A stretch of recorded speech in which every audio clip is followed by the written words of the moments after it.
नमस्कार दोस्तों, स्वागत है आपका डीके न्यूज में। दोस्तों, इस कहानी की शुरुआत मुंबई से हुई और खत्म दिल्ली में श्रद्धा की हत्या से हुई। श्रद्धा और आफताब दोनों ही मुंबई में रहते थे। दोनों की मुलाकात एक डेटिंग ऐप के जरिए हुई। श्रद्धा तब एक कॉल सेंटर में काम करती थी। धीरे धीरे दोनों के बीच प्रेम संबंध बन गए। बता दें कि दक्षिणी दिल्ली के मेहरौली से सामने आई दिल दहला देने वाली वारदात में आफताब अमीन पूनावाला 28 वर्ष ने लिव इन रिलेशन में रह रही युवती श्रद्धा वाकर 26 साल की हत्या कर उसके शव के करीब 35 टुकड़े कर दिए। मेहरौली पुलिस ने आरोपी आफताब को कोर्ट में पेश कर 5 दिन के लिए रिमांड पर भेजा है ताकि श्रद्धा के शव के टुकड़ों को ढूंढा जा सके और पूरी साजिश का पर्दाफाश किया जा सके।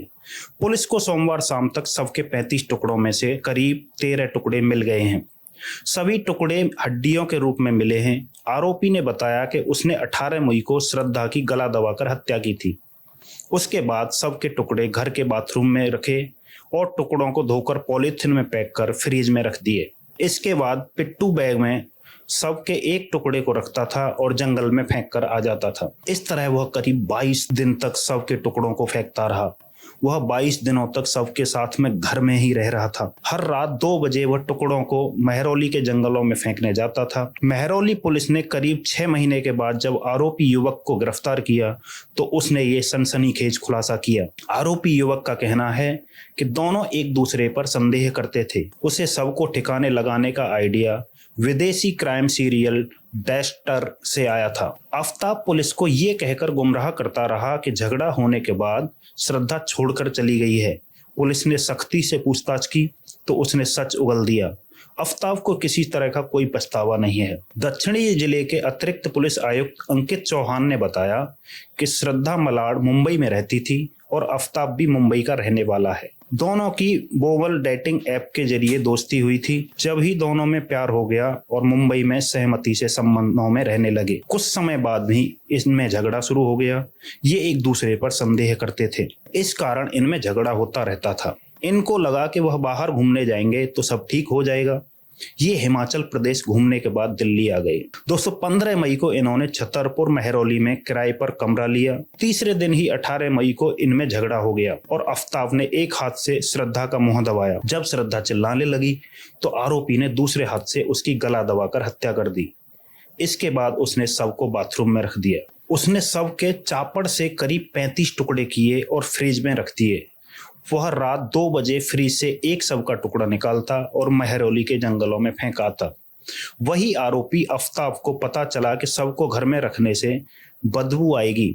इस कारण वह घर में हमेशा अगरबत्ती जलाकर रखता था। इसके अलावा उसे रूम फ्रेशनर भी इस्तेमाल करता था। इस तरह उसने करीब 22 दिन में काफी रूम फ्रेशनर खाली कर दिए थे। आरोपी फ्रिज के साइड वाले गेट पर खाने पीने का सामान रखता था, जबकि उसके अंदर उसने सब के टुकड़े रखे हुए थे। फ्रिज में कोल्ड ड्रिंक, पानी, बटर, पेप्सी व दूध आदि सामान रखा हुआ था। आरोपी फ्रिज से हर रोज खाने पीने का सामान निकालता था। हालांकि वह खाने का सामान ऑनलाइन मंगाता रहता था। दक्षिण जिला पुलिस अधिकारियों के अनुसार आफताब ने पूछताछ में खुलासा किया है कि श्रद्धा के बारे में कोई संदेह न हो, इसके लिए वह 10 दिन तक उसका इंस्टाग्राम चलाता रहा।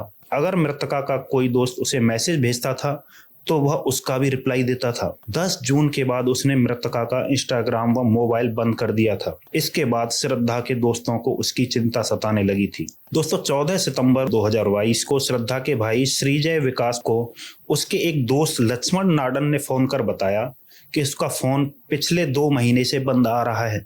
इसके बाद पिता ने 6 अक्टूबर 2022 को बसई के मणिकपुर थाने में उसके लापता होने की शिकायत दर्ज कराई।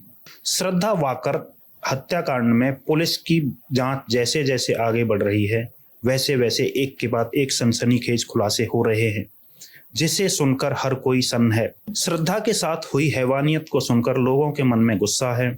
दिल्ली पुलिस के सूत्रों के अनुसार श्रद्धा के शरीर के अंगों को काटने के लिए केवल एक हथियार का इस्तेमाल किया गया था।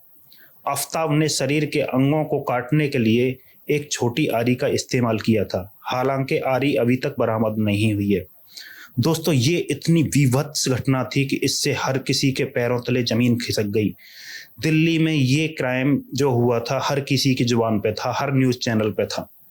दोस्तों, ऐसे आरोपियों के साथ क्या करना चाहिए हमें कमेंट करके ज़रूर बताएं। और आपको ये हमारी स्टोरी कैसी लगी हमें कमेंट में बताएं, और हमारे वीडियो को लाइक करें और चैनल को सब्सक्राइब करें। धन्यवाद।